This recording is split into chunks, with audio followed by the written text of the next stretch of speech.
Angela, do I look like the kind of guy who kills gardeners? We're talking Who's the Boss? Hit it.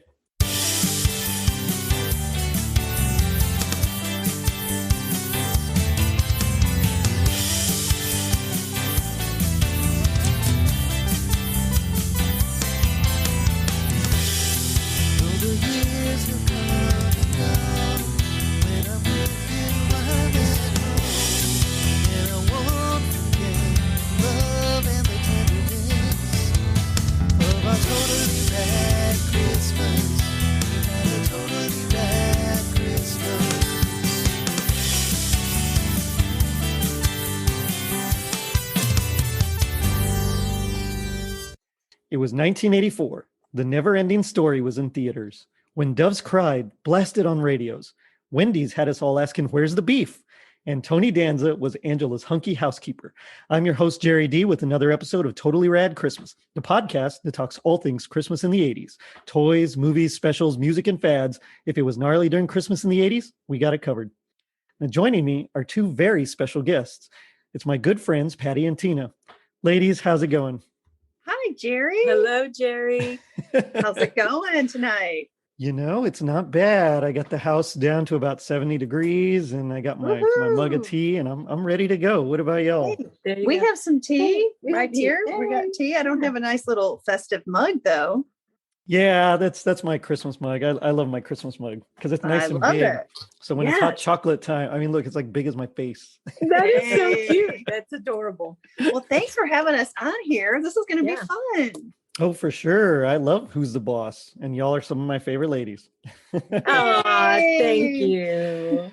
So I do have to ask though, like, what's y'all's history with Who's the Boss, or like what are your general thoughts on it? I thought it was hilarious. You know, I mean, watching this episode back, it's like so fun to think of all these great shows. And this has been one of my favorite ones, you know, and who doesn't like Tony Danza, you know? And I think it's so wonderful that, you know, we have YouTube that we can look back and search. And, you know, of course, you know how much I love Frank Sinatra. So I'm like going to search the Who's the Boss with Frank was on there. So it's my favorite. But it was just such a funny written, it was clean fun, you know, really sure was. And Mona. Oh, yes. I love Mona. She is like my favorite part of the whole show, the whole series, really. I mean, she's feisty, you know, she plays the whole sexy grandma thing. I mean, it's just she's hilarious. So funny. Yeah. I love a lot of her one-liners too. Yeah. Oh yeah. She has a lot of them throughout the series. Tiff and I were watching seasons 1 and 2 because they were on the Roku channel. And so we got through them all. And of course, after the end of season 2, we're like, well, where's the rest? You know, and now season 3 and 4 are up there. So we're gonna watch those. But every single time she nails it. You know, she knows just how. Absolutely. I mean, she's just like you said, feisty, hilarious. The writing was incredible, you know, and so she just delivers it. And I think everybody kind of gravitates toward her, you know. I know I do. Yeah. Well, funnily enough, her part was actually originally written to be Angela's older sister. And then they had a hard time like casting it. So they just like went back to the drawing board and kind of made her like a free-spirited, you know, mom. And they thought as they were writing it, they're like maybe someone like Katherine Hellman. And it turns out they got her. So well, she fits the part. And I never heard of that though before about the older sister. Yeah. I remember that. Yeah, but I think it's pretty funny being the mom, you know? Yeah. Like who has a fun mom like that these days? Me. Oh, well, yeah, that's true. Tina's pretty fun. Yeah. My mama has her feisty moments too. There you go. She's just not a redhead. But she loves Halloween. Oh, yes. That's a whole nother Zoom thing. But yeah, it's a whole nother Zoom story. It's funny though. So Who's the Boss premiered in 1984. They started working on it in 82, and then by 83 they kind of really had a concept for it, and they knew that they wanted Tony Danza as Tony Maselli. That they like based it off of him. Everyone else, like Judith Light and Alyssa Milano and the little girl or little boy, excuse me, they all had to to audition for their parts, and they were up against quite a few people. And even Valerie Bertinelli auditioned for Judith That's Light's right. part. She did. Yeah. But she didn't get it. Judith Light got it. And Right. and I don't know what it is about Judith Light, but her chemistry with Tony Danza like really works. Oh, yes, it did. It really did.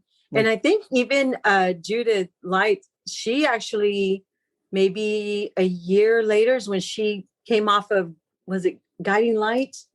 She was either on Guiding Light or on General Hospital. One of the I guess they called them soap operas back then. Mm-hmm. And then all of a sudden, boom, here she is on Channel 8. Who's the boss? I think it was like on set at 7 p.m. or something like that. I remember the kind of slot. Yeah. And then they even tried moving it to Saturday night, like later on. And they were trying to do like a whole TGIF, but for Saturdays. Right. And it didn't quite work. No, So they put them back. Yep. She was in One Life to Live, by the way. One Life to Live. Thank you. And he was one of those. Yeah. Yeah. But their chemistry is pretty phenomenal, and of course me being a girl and me being romantic and all that Hallmark stuff, it's like, okay, when are they gonna like each other? Yeah, and the seeds are planted like throughout the whole series. And in season 2 they even have an episode where I guess somehow they were at two different summer camps that were like across whatever the stream or lake or whatever, and they ended up kissing at like Makeout Rock or something, and they never knew that it was each other, and they discovered that it was actually them. And so it's like destiny. That's so funny. That doesn't happen in real life, but I mean, no. But I like when it works out like that too. Right. I'm a softie as well. Yes, that's so fun. And another thing too, like the chemistry with Tony Danza, Tony the character, and also with Mona is, you kind of got that yin and yang, because she tries to make things kind of, I don't know, kind of the bad girl kind of way, and with Angela, and he's like, well, no, he tries to make Mona kind of look like, no, don't do that to your daughter. And that's where she kind of goes, oh, lighten up, it's only for fun, Right. Oh man, the episode where he has to buy her a bra. My favorite. That is my favorite. That is hilarious. That is hilarious. Oh my God. When she describes, and oh my gosh. Foundation support. What supportive? What was it? Foundational garment. Yeah. Yes. Foundational garment. Boy, have times changed. Yeah. I mean, even when somewhere they were talking, it was an interview with all of the cast, and it's like Melissa Milano, she said the word bra was only able to use one time. Wow. And and then the foundational garment, they just kind of threw that in because they're like, what word do we use? Right. Like wrap around bandana or something. I don't know. What is she, Chachi? There was something like that in the 80s. What was it called? Like a tube top or something. Like tube top wrap around bandana. It's like, what do we use? It's like, no, you can't say that word any more than just, than one time. Well, and what's so funny is when you look back at these shows, how things have changed as far as writing goes, this is what we were looking, where he comes in because he's got this other job, and he's being all secretive about it. And she's like, what's this? And she takes her finger and then licks it and puts it in her mouth. Yes. I was like, what? You don't know what that could be. What if that was oil? I mean, I know, right? Or who does that? It's like, does she not know COVID's going around? But the 80s. It's just changed so much. It's like, she's like, no, she kind of like just rubs it on her fingers. Oh my God. Wow. Oh man. Yeah. This, it's funny because Alyssa Milano, I think, was like every little boy's like first crush, it was either her or what's her name, Danica McKellar from the Wonder Years, it's like those two. And it's so funny because she really is like a tomboy, But starting with that episode, like, with the bra episode, then she like starts to get more into girly things, Yes. So, and my daughter's not a tomboy, but she a little bit kind of, like some of that stuff, but I'm very much dreading the whole bra thing. So it's like, Tiff, you take over. Yeah. Well, yeah, because even like, you as a dad to two daughters, and Tony, even in the show, when Angela takes Sam shopping and she comes back just totally different, like a little girl. Yes. And you can tell he gets upset, but he's hurt because she's not the little tomboy anymore. She's not Sam. Now she's Samantha. Yeah. And that just scares him. Right. It just floors him, She's not Pat, she's Patricia. Yeah. No, to be quite honest, I can't even believe I'm saying this. It's not Patsy. It's Patty. Because Patsy it was when I was a little kid and I hated it. Oh, really? Oh my gosh. Wow. But yeah, so just little kids growing up, and you're being a father. Yeah. I know. Wait till those mini talks and all those other kind of little good things too. Oh gosh. Because how old are they? So the oldest is 8. She's 8, and then my son is 4, and then the youngest is 2. She's 2. Those are precious. So ages. Let's see, 8 going on 15. Yeah, it's more like going on 21, I think. I know that, Dad. Yeah. So funny. Yeah, she's sweet. She's still really sweet. They will be for a long time. For a while, yeah. Yeah. Keeping my fingers crossed. Like, please keep her home with COVID. Maybe she'll stay sweet. She will. To this day, I tell my daughters, and I'll tell them, I said, I should have never should have taught y'all how to speak, how to talk, I should have just kept y'all mudas, this. I should have never just. But after that, it was all downhill from there, huh? Yep. I'm sorry, what? I don't know you. Gosh. I'm not your mom. What do they always say? Grandmas are always like, I hope your daughter's just like you. Oh, guilty. Yeah. She's guilty. Guilty. Yep. Oh, yeah. My oldest had a little girl. I'm like, yes, payback. Woo! Thank you. Oh, man. Did you grow up watching all these, though, too? I did, yeah. Yeah. I loved Who's the Boss. It was so funny. Of course, I didn't always get all the humor, but it was, it was hilarious. Mona was funny, and the kids were funny, and Tony, I like you, even young, I was really into like the Hallmark happy ending kind of thing, and I wanted Tony and Angela to get together. So it was, I was so glad when they did. And then of course in that season where they're married, there's like some rough patches and stuff. And so although I am excited because in August they said that they were doing a revival of Really? So what are they going to do? Are they going to? I don't know, but originals, I wonder. Nice. Well, of course, Mona, the actress, she passed away. She did pass, yeah. So they'll probably do something, of a memorial, memory or memorial on her part. But it's funny you talked about when they were married. I saw I saw a clip of where they go to I think it's either South Carolina or Alabama, and they go before a judge. And they need to get they're wanting to get their marriage annulled. Do you remember that one? So I vaguely remember it was something like they were sharing a hotel and they put Mr. and Mrs. at the hotel because I think there was only one room or something like that. And so they wanted to seem above board. So they wrote Mr. and Mrs. And somehow it was legally binding.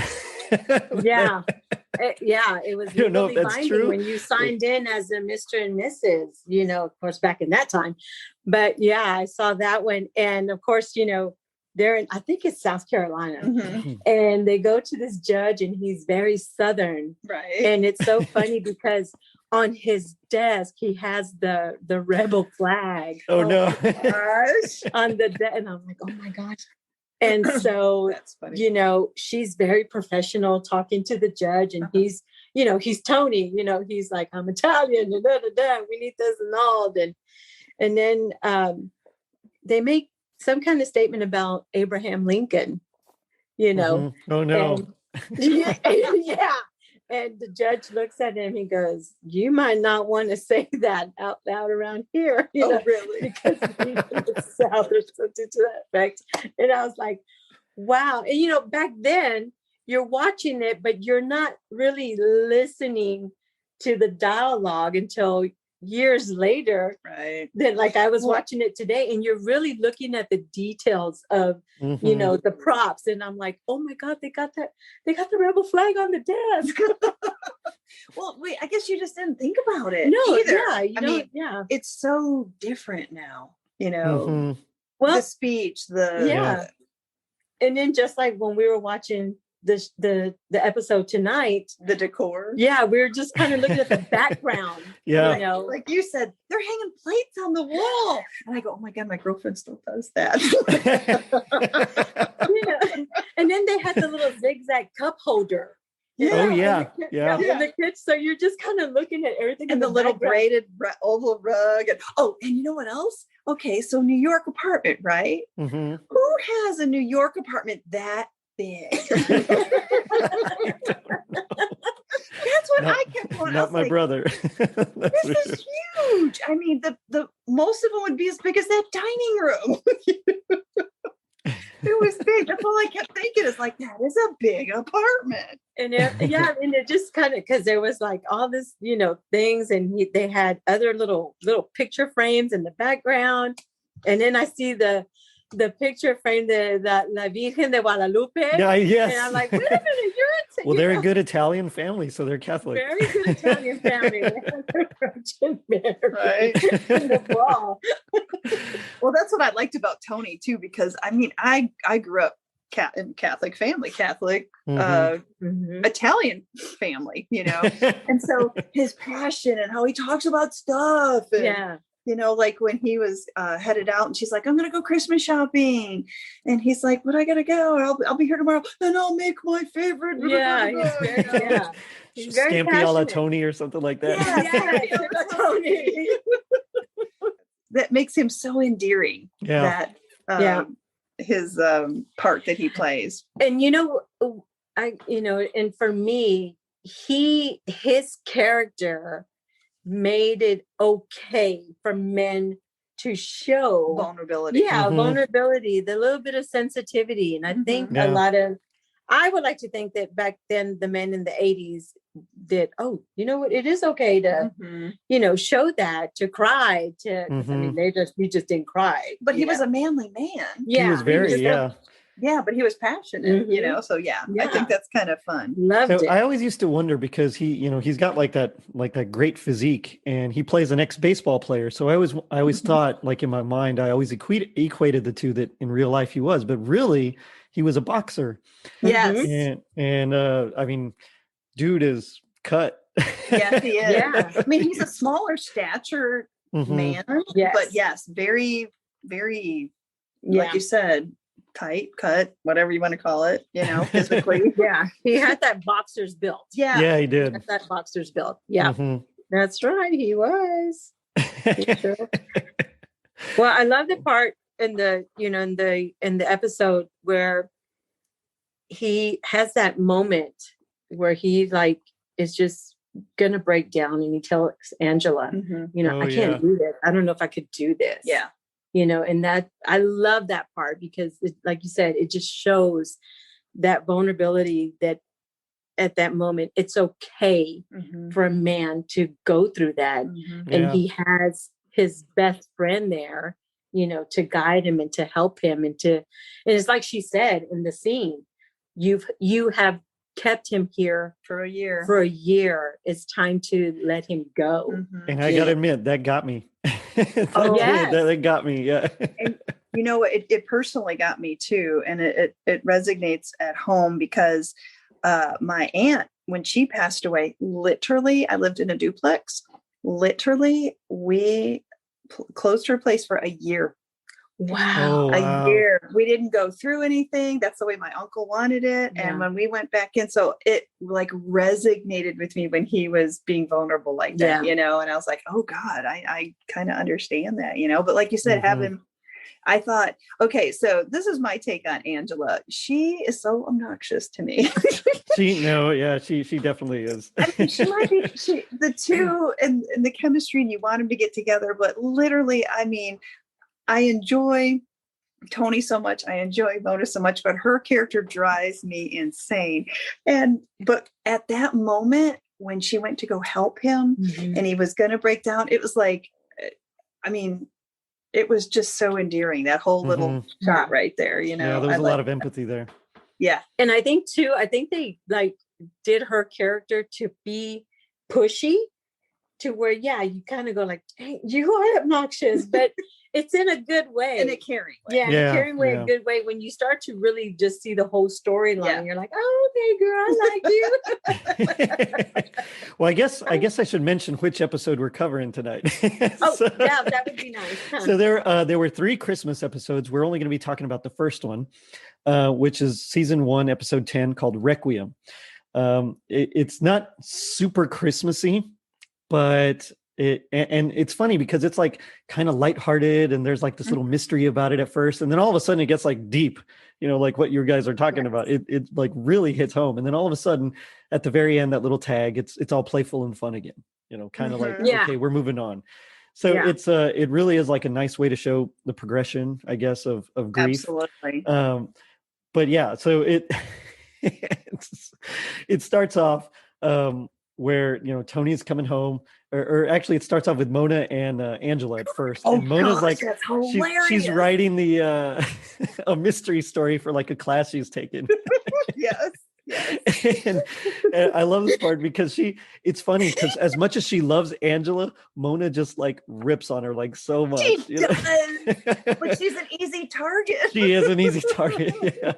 What did she say? The sultry blonde or something? The sultry blonde, and she changes into what was He's it? like, actually, she wasn't that sultry. Yeah. And she's just, you hear her nails like clicking on the typewriter, you know, Yeah. That's so funny. Oh my gosh. And then it's, you know, it's typical Tony, you know, like he comes in and then how did they word it? Like he forgot the food and like, who leaves the food outside? And then she's like, and what about here's this. And then here's the food outside. And no, the kids. Oh, yeah. He's like, don't worry. I got everything done. You know, I took care of all the errands or whatever he says. And I even got a wreath. That's what I was looking at. Because I've been shaping wreaths all day. Right. That's what I was looking at. Like, ooh, look at that wreath. Yeah, it was pretty cool. Yeah, I got the wreath. Well, what about, the food's right here. And you know what's so funny? When they showed the wreath, I was like, oh, Lupe and Veronica don't do that. Yeah, they wouldn't have. It's like, when did that go? No, it would have been much better. That was not a DW wreath. No, that was definitely not. So of course he's like, oh, the kids, and he runs out, and then like they just show up because they got a ride with someone else, and she's like, I had to tell Mrs. McCarthy or whoever it is that, you know, our dad doesn't care anymore. And he's like, what are you talking about? I got you Chinese, like double order of ribs. He cares. I think in the first several seasons that I think Jonathan kind of got like the short end of the stick. Yeah, not too much shaft. Not too much airtime. No. I think the one that really, I mean, I know we're talking about the Christmas, so I don't mean to be jumping around. It's just talking about going to the Jonathan's character, the one where Angela's husband or ex-husband tries to come back into her life, and she's thinking, well, should I or shouldn't I? And Jonathan gets all happy and everything. I think to me that was the only episode that really focused on him, and and not everybody. Poor kid, so left out. Well, I mean, he won the part, he won the part, so he's pretty good. But at the same time, he's still just a child actor. So. Yeah, True. And it's True. funny because to me, Alyssa Milano has like a much heavier accent in that first season than she does later on. She drops it, really quickly. And so I don't know if she was just pretending to do the accent or if like she really had it and it dropped. I don't know. But it's just it was something that I really noticed. Like I don't remember her having that before. But it makes sense if she lived with Tony. I mean, Tony has that accent. It's pretty bad. Yeah, because she sounded like that tonight. He cares, or however she said that, That'd be great, Angela, but he's dead. Oh, look at you. Oh my gosh, yes. Wouldn't it be great if your grandfather, wouldn't it be great if your grandfather came for Christmas or something like that? The line, and that's when she said, well, that'd be great, Angela, but he's dead. And I guess that's when she like, well, why didn't Tony, say something? You just want to go, Angela, really? You're like, woo, it just went over you. And here's your sign. It's just one of those things where they just, the kids come in, they kind of take off. And so right away they set up the I guess the big problem that Tony has to go out again. He can't watch the kids. Right. And Angela's like, this is like, I don't know how many nights in a row now that you're leaving. You're my housekeeper. Why aren't you keeping house, I guess? And taking care of chores. Exactly. And I love the part where Mona is like, shame on you. He has to go work another job because you're not paying him enough. Right? And she's like, well, what? And she's like, you better get to the bottom of this. And she goes, I am, I will. Yeah. So. And then Mona doesn't keep her mouth quiet because didn't she confront Tony and then found out? Yes. And then he's like, don't mention this to Angela. And then like, as soon as Angela walks in. Yeah. He spills. Nothing is sacred with Mona. No, she'll just tell everything, which is one of the things I liked about her too. I mean, it's just so perfect, She's funny. If you want her to keep a secret, or if you want to keep a secret, don't tell Mona. That's right. Don't tell Mona. Absolutely. I think we all have Monas in our lives. Yes, I can think of a few. Yep. I knew it, you. Oh my gosh. So then what happens after that? Let's see. So Tony comes home, and this is when, Mona decided that she, for her, writing project or whatever, she's going to do like a mystery. So she, in her mind, she builds up this whole mystery about Tony, like, okay, hold on. He's working late.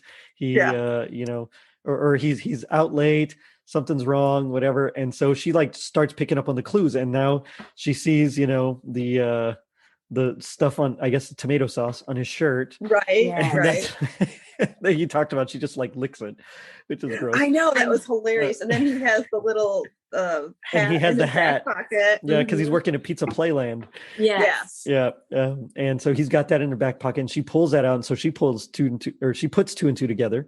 And she's like, "Are you moonlighting?" And so right away, he's like, "Yeah, I just needed some extra cash."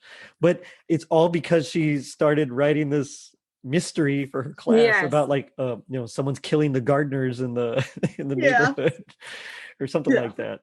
And I love it because that's where she really gets into it, and then she starts following him. Right? Exactly. Yeah. Remember she like builds up this mystery, she's like, okay, hold on, what's going on here? Why does he have to deliver this envelope specifically? Right. And then she follows him, and then she goes in and watches him, and then he goes to the apartment. What is it? 3A, 3B, something like that. I don't know. I didn't write that down, but it's for GF Lipari, and the first at first you think it's Godfather Lipari. Yes. Apartment 3E. That's what it was. Apartment 3E. He's good for details. But the Godfather thing. Oh my gosh. What did she say? This woman, or this he's keeping a woman. Yes. Dark hair. And she's pretty, she's really like a Isn't it romantic? And who else has the courage? I was going to say some other words. who has the courage to follow someone like that and go right up to the door? Yep. Usually you watch them from afar. She like goes up to the door. Yeah, she really tails him. She does. I kept waiting to see if she'd, bring out that glass and put it to the door, to listen to it. Well, it's funny because when she tells Angela that Tony's been moonlighting and you don't pay him enough and all that stuff, and Angela's like, I'm gonna, okay, well, I'm gonna go ask him about it, and so she confronts him, Right? Yes. Like, is it gambling debts? Are they after you? Oh yes. Oh, He's like, who's they? The people who talk like this. The people who talk like this. Yeah. The people who have laryngitis. Yeah.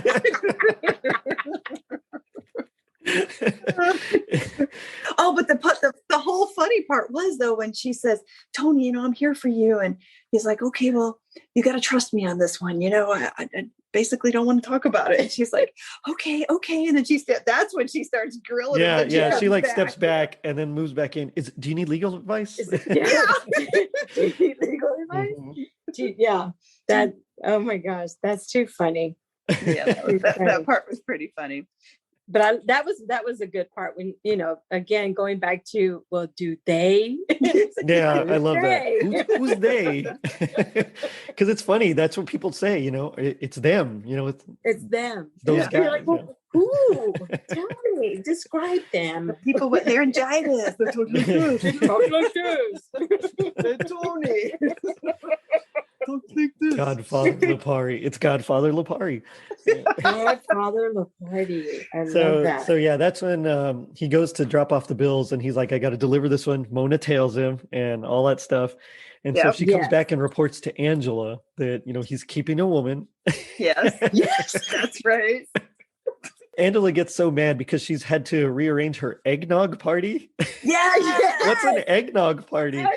I don't know, but I kind of. It sounds fun. I know, I want one. Yeah, I want to throw an eggnog party now. Let's have an eggnog party. Maybe everybody brings their own kind of eggnog. Maybe. I don't know. Wow. I got Angela next to me. You did not. Oh, it's in a good way. And so she like confronts him. She gets all like mad at him. And so he finally admits. Jealous. Oh man, y'all are funny. So he finally admits, like, I'm paying rent on my father's apartment. Yeah. Right. He raised the price. I just needed some extra cash, but it's all paid off. It's good. I'm good. And so she's like, Angela leaves it alone. So, but I love it because, she questions him about the flus. Or what does she say? She calls him the girl. She says something like she's a. I don't remember that part. It wasn't like like a harlot or something like that, or when she's confronting him about it, she's like, "You've been keeping a." It wasn't floozy, was it? It wasn't strumpet. No, it wasn't anything like that. I remember. So of course he explains, well, who's the girl? And he's like, well, that's the daughter of Mr. Lipari, who owns the, he's the landlord. Right. And she's like, oh, okay. And I love how she just turns around and looks at Mona, and Mona's like, oops. Yeah. She looks at Mona like, you had me go through this whole thing. Yeah. You just blew everything out of me. That's so perfect for her to go, oops. Yeah, what exactly. What did she say? Oops. So Mona's feeling like, pretty bad. So she's like, I got an idea.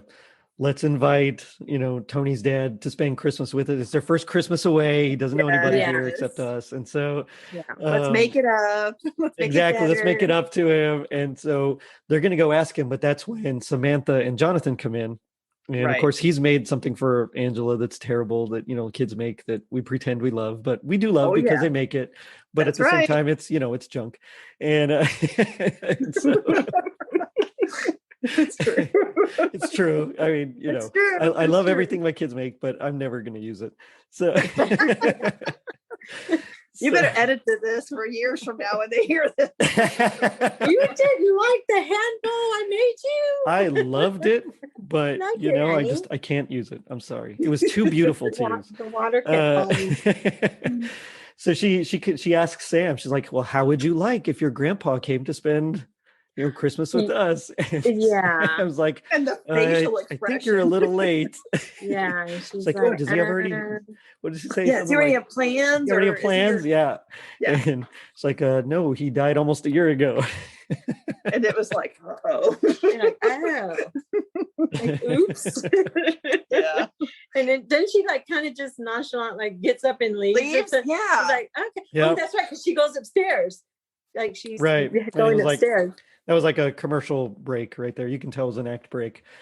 Uh-huh. So the next scene, they're there like in the kitchen, and they're, he's trying to clean up and stuff. And so she confronts him about it. Mhm.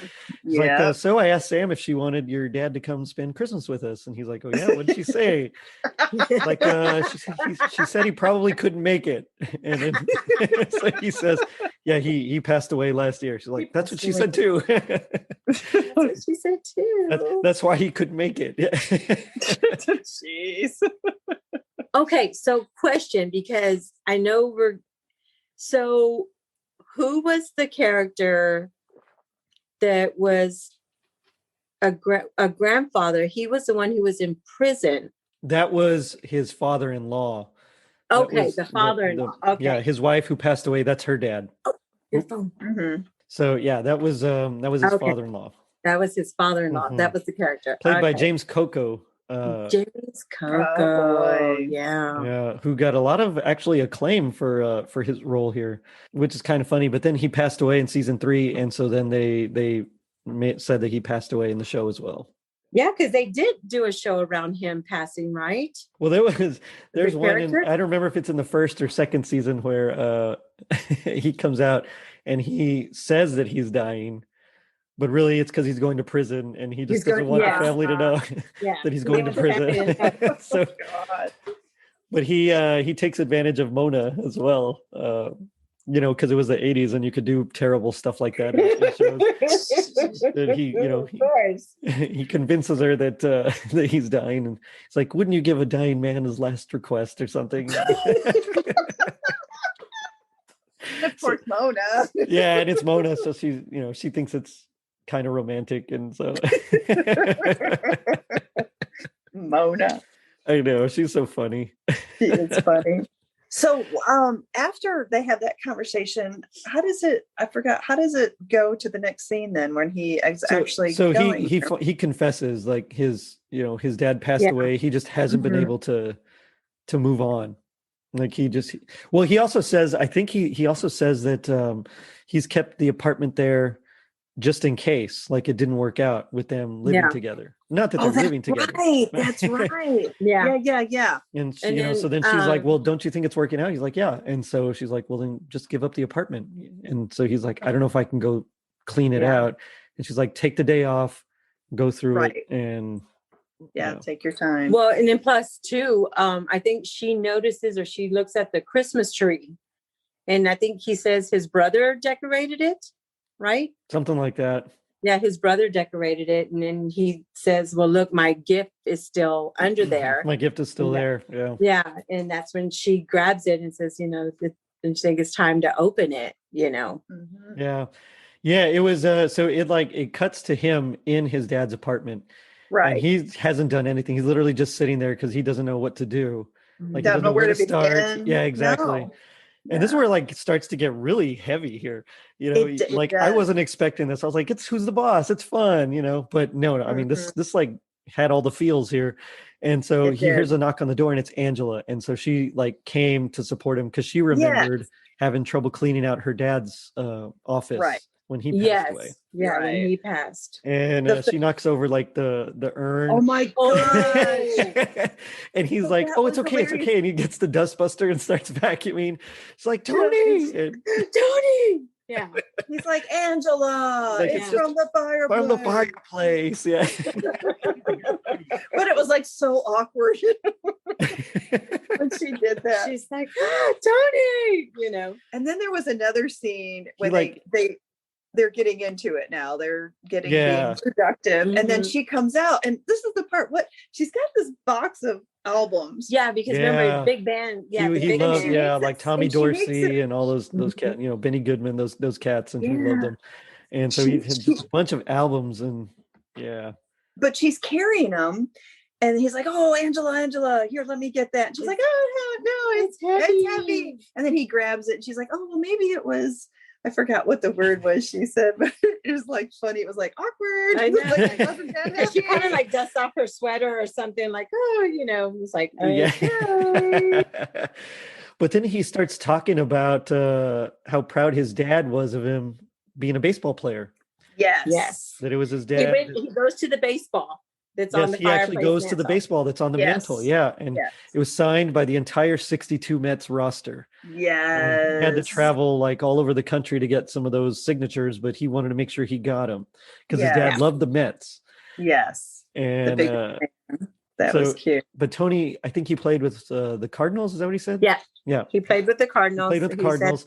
And so there was on his first game against the Mets and his dad there, and he like bought tons of tickets and like invited all his friends to come see his son play. Yeah. Which, I mean, that hit home for me because I could totally see my parents doing that. Yeah. That's like something they'd want to do, like be so bring proud. everybody. Oh, yeah. Mm-hmm. And it was, he struck out like 3 times, and in his last bat, but he built it up slowly. I love this. He's like, I can hear him, Tony, chanting, and and Angela's like, and you hit a home run? It's like, no, I got a double play or something, grounded to a double play. That was funny. Yeah, because I think he like referenced like his dad was proud of him for making the professional league. Yeah. Because he played for the Cardinals. Yeah. But also that the Mets won, so it was an extra happy day. The Mets won. Their one game. And it was against the Cardinals, his son's team.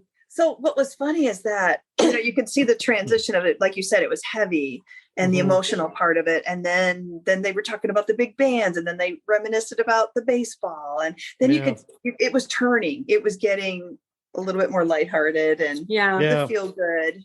Well, and then it's like you said, the last segment of it, the last scene is where they're all together and they've opened up their gifts. Yeah. So it's kind of showing you life goes on. He had to go through something and he learned to let his father go. But at the same time, it's like Angela told him, let's take him home where his family is in Connecticut. So he still got to have his dad with him. It was a nice touch that after they opened all their presents, she's like, let's listen to some music, and she put on the big band.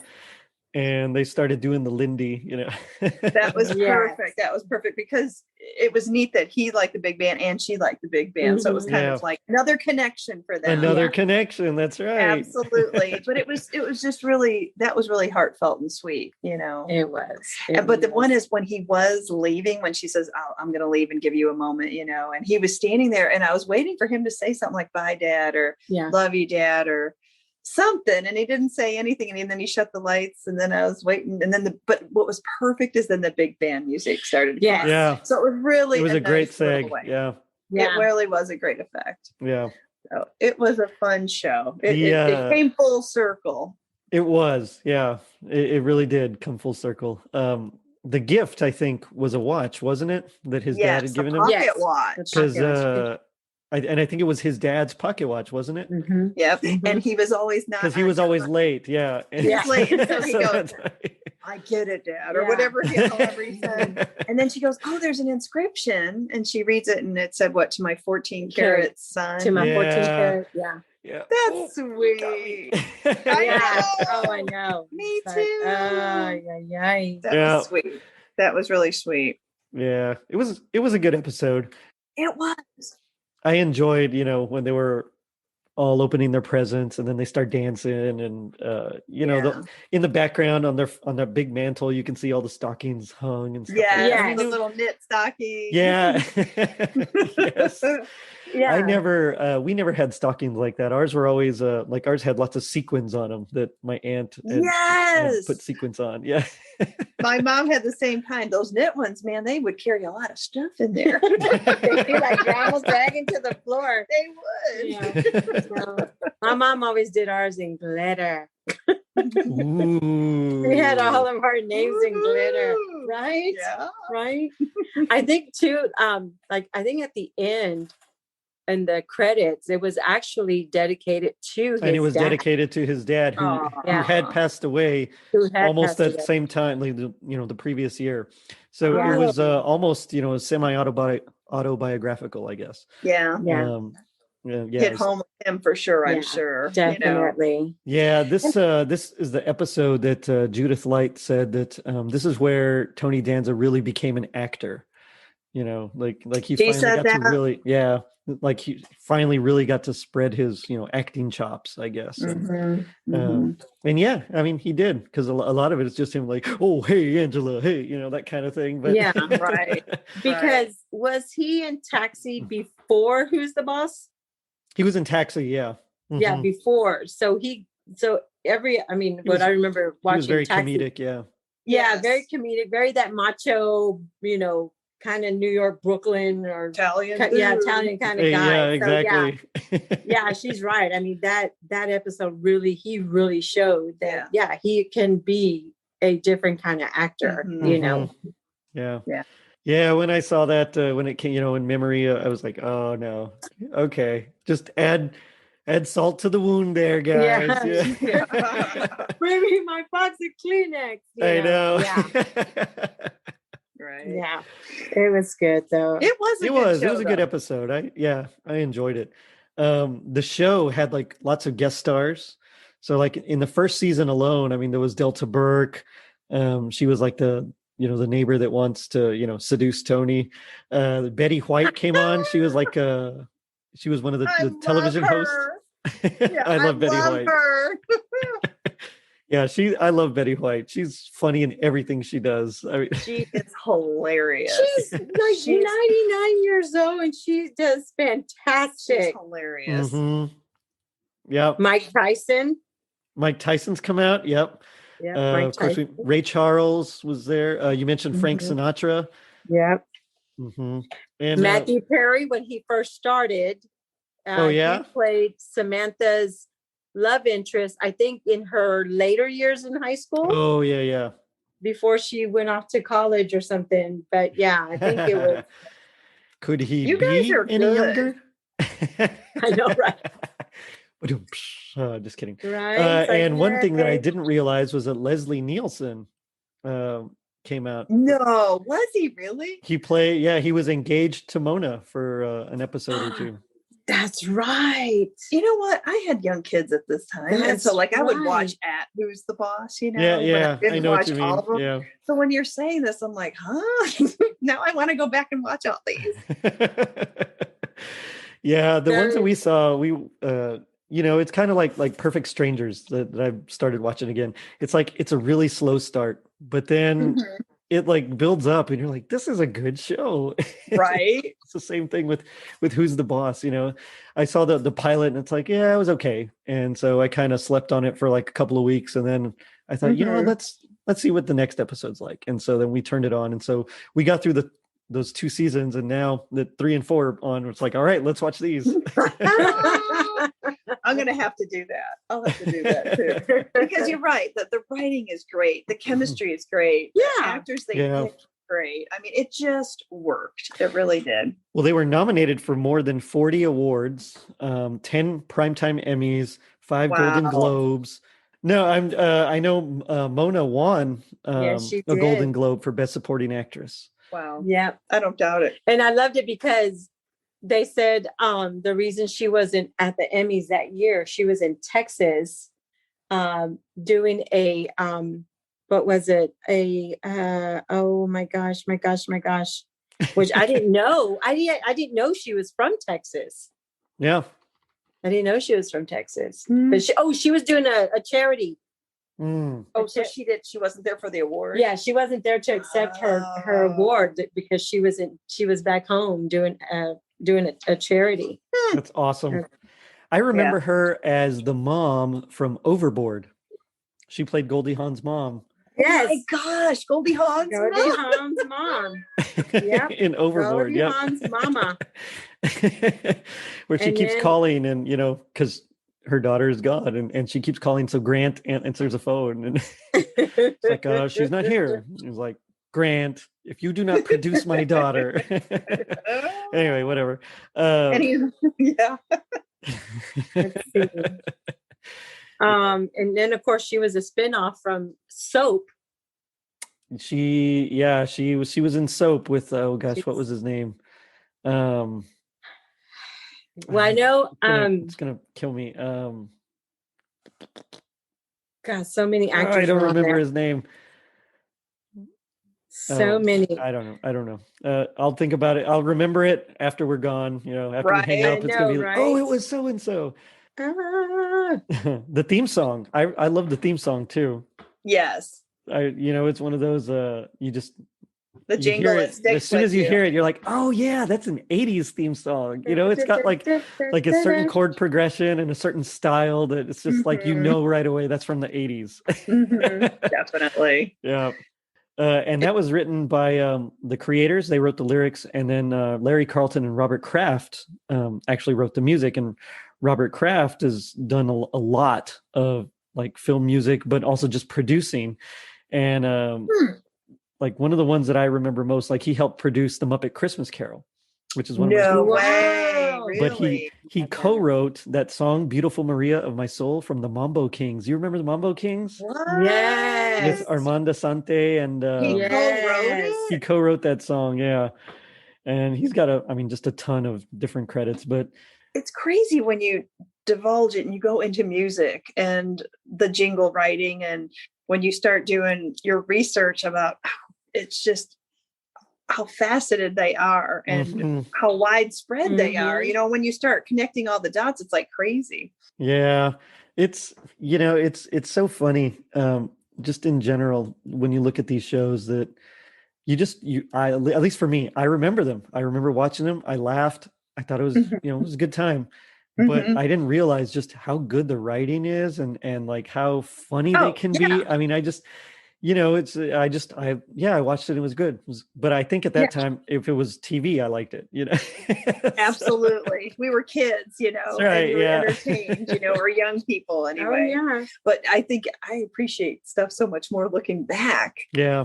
And that was, a pretty funny show to watch with everything, where some you look back and you're like, oh, can you say that? I know. It's like, you can't say that now. Yeah, there's a lot of that. Yeah. There is a lot of that. Just real quick, going back to Mona, her being on Soap, you had Burt Campbell, which was the character Burt Campbell. Yeah. And then Billy Crystal was the son, Jody Dallas. And then Danny Dallas was Ted Wass? Ted Wass, the actor. It's like, yeah. She was on that one from 1977 to 1981. Huh. Well, I'm not even going to tell you how old I was in 81. Robert Mandan. That was his name, Robert Mandan. Robert Mandan. Yeah. He was the one that was her husband. Yeah. Yep. I knew I'd remember sooner or later. I never watched Soap. And Benson Dubois. I already know who Benson is. Robert, was it Goulier? Yeah, Robert Goulier. Yeah. Goulier. Gesundheit. I used to think it was. I used to think it was Goulamay. No, that's definitely not it. It's definitely not that one. Like, is that Goulamay? I know, right? That was my Angela moment right there. That's Goulamay. Well, I'm really interested. I hope they do this not remake, but sequel kind of series like they're doing. Friends is having their reunion. Cobra Kai is real popular. So I hope they do that because I'd like to see where the story goes from here. That would be fun. So I wonder who will pick them up, like Netflix or Prime, or it'd be very cool. Mm-hmm. Well, who's picking up a lot of them though? I mean, are they just all over the place? A lot of them are. HBO Max has quite a few. So.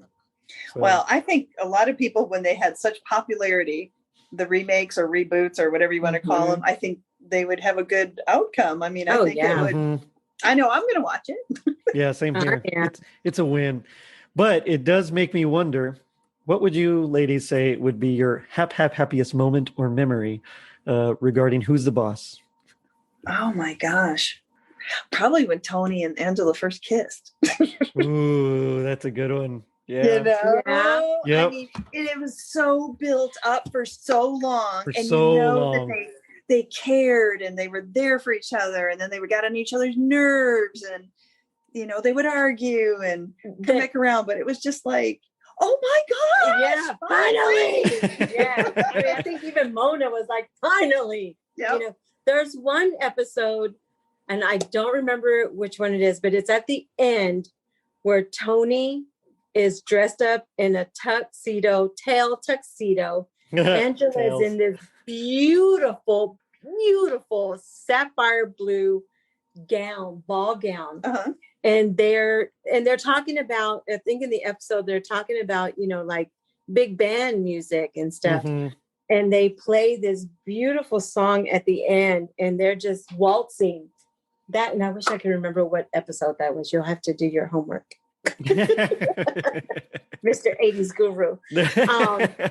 That one too, that was like, for me, like, yes, they're gonna get together, because they still hadn't gotten together yet. But it was that kind of told me they're gonna get together, because just the way they were ballroom dancing, and her dress just flowing, and he's just gorgeous. Oh yeah, handsome, he was good looking in tux, you know, I'm sure, in the tux. It was like, oh. How about you, Jerry? What was your happiest? So I think for me, it would be that episode where they discover that they were married. Because I loved that. I was like, what? I mean, it just blew my mind as a kid. Like, I didn't know that's how it works. you just write, you sign up on a ledger that Mr. and Mrs. and all of a sudden you're married. On the dotted line. Just on the dotted line. You have a husband or a wife. Yeah. Less than 2 minutes. So there was that one. But recently I went back and I rewatched that episode that I was telling you about where they were kids in the camp. And that one I think is probably one of my favorites, because, you know, they're talking and Mona's like, you know, maybe you guys knew each other at camp, you know, maybe y'all or whatever. And turns out, no, he's like, I know who I kissed. I carved her name in a rock. And it's like a different name. It's not Angela's, but it was like a fake name that she used, and, you know, because she was kind of embarrassed about it. And so that for me was like, I don't know, just for some reason I could relate. I don't know why, but because none of that's ever happened to me, but for some reason it just like, I got it. And so I really enjoy that episode. So I think that would be mine. Well, I think another favorite of mine too, and I'm going to go back to that interview that the character, the actress that played Mona, where she talks about her favorite one was when she was in the college. Mm-hmm. She was dating the college young man. Oh, yeah. She gets to go, you know, to a ball. And I loved it because, you know, Angela's character was so against it because the age, you know, because that's her mom and she's a grandmother. And here she's dating this young man that's old enough to be her grandson, you know, and what I loved about it was the guy, you know, in the series, you know, he didn't care because he really had, you know, strong feelings for Mona too. Yeah. And he invites her to the ball, and she's thinking through the whole episode that, you know, it's going to be like a big joke because, you know, because it's like he's taking his grandmother, you know, to the dance or something, but it ends up being the total opposite. Yeah. You know, that's cool. Yeah. And I loved it because finally Angela gets it. Yeah. You know, that here her mother is going to, you know what it felt like or feels like to go to a college, you know, dance. And that's something she never got to do because in that series, you know, she never got to go to college because she got married. She had Angela. Right. So she had to be a stay-at-home mom, raise a baby, you know. So that was one of my favorite ones too. Mm-hmm. Yeah. I loved it. And she says she loved her her gown, her ball gown that, Nice. in the series. She loved it. I want to go buy a gown. You want to go get a nice ball gown? A Tell prom Jack to dress? put his tuxedo I may on. just wear one tomorrow. Oh, hey. There you go. I'll wear one tomorrow. Now we come to my favorite part of the show, which is a little segment I like to call Gag Me with the Spoon. So this is where we do our best impression of our least favorite part of the episode. It might just be something that, we still liked, but maybe just it didn't land as well. Maybe a bit of dialogue we didn't like. But I'm going to put it up to the listeners and they will vote, and the winner will get a Totally Rad Christmas sticker. So as a guest, I'll let y'all go first. What you'll do is just kind of set up the scene for us, kind of let us know about, what's going on. And then you just, do your impression. Oh, my. Tina, we'll start with you. Oh, my goodness. Well, let's see. Oh, and if it makes you feel better, Kristen did snort like a pig for her, so I think you'll be okay. And I'll cut that part out. Oh, how funny. That is too funny. Okay, well, I'm going to go ahead and start. I think my scene is going to be the one in the kitchen where, she's thinking that it's the mob that he owes money to. Aww. Oh, were you going let's see. Yeah. Let me try to do this. I need a partner. Well, if you want to do it together, you can. Okay. You be Angela. Well, that's a good thing you're going to edit this. We just watched it. Tony. Yes, Angela. We need to talk. What is it, Angela? What do we need to talk about, Angela? Tony, you got the second job. I had to. Why? I got to make extra money. No, Tony, Angela. Are you like gambling? No. Well, tell me. I just need extra money, Angela. Do you owe them money? Do you owe them money? Who is them? The ones that talk like this. Like this. like this. Like with laryngitis? Like they talk like And scene. Oh man, that was good. That was great. That's going to be better than mine. Okay, let's hear yours. All right, so mine is when when Angela confronts Tony about after he's keeping a woman, and like Mona's just tailed him, and so now she's talking to him, and he goes, she mentions how this floozy or whatever it is, and he says, "Hey, what are you two tailing me? When'd you turn into Cagney and Lacey?" That's good.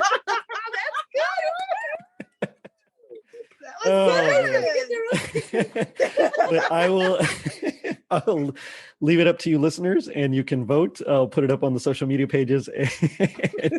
And yes, the winner will get a sticker unless I win, in which case I get nothing. But I think you guys are all right because I still have not won yet. So after 60 episodes, I've still not won. So What? just give yourself one. You give yourself. We'll give you one. Oh, thank you. I love that. I'll take one. We'll bring him a sticker. But it does make me wonder, because G.I. Joe taught us that knowing is half the battle. What do you think the other half is? If you have to know the battle, you have to fight the battle. No. Pal, what do you say, Tina? I'm blank. She's still thinking about brunch. What do you say, Jerry? Well, I think if knowing is half the battle, the other half is playing old records you love so your kids will be annoyed. That is good. We like that. We like you that. Well, let's go play some 45s. Speaking of Tina, birthday's tomorrow. That's right. And speaking of 45, she's got a jukebox. It's so fun. I've heard. Yeah. We'll have to make one of these days, we'll have to make a trip to Casa Tina. JT Martinis. That's what it's called. That's right. I baby. can't remember the name. JT I couldn't remember. I Martinis. was like, let me just say something. Yes, tomorrow's the big 5-4. That's all right. That's not bad. It's all good. It's all good. Yep. I look forward to my senior discounts. It's like, do you do senior discounts? Yes. See, he's a youngin'. Just wait. I'll get there. I'll look forward to it too. I'm telling you, you will. I did not. When I was working out at the gym, they said, shut up. When I was working at the gym, I'm older than you. Respect your elders. When I went to the gym, they said, so you're over 55. I'm like, yeah. They're like, you get a discount. I go, and if I don't do the discount, if I'm not a senior citizen, then, and I go, so how much do I get off? $3. $3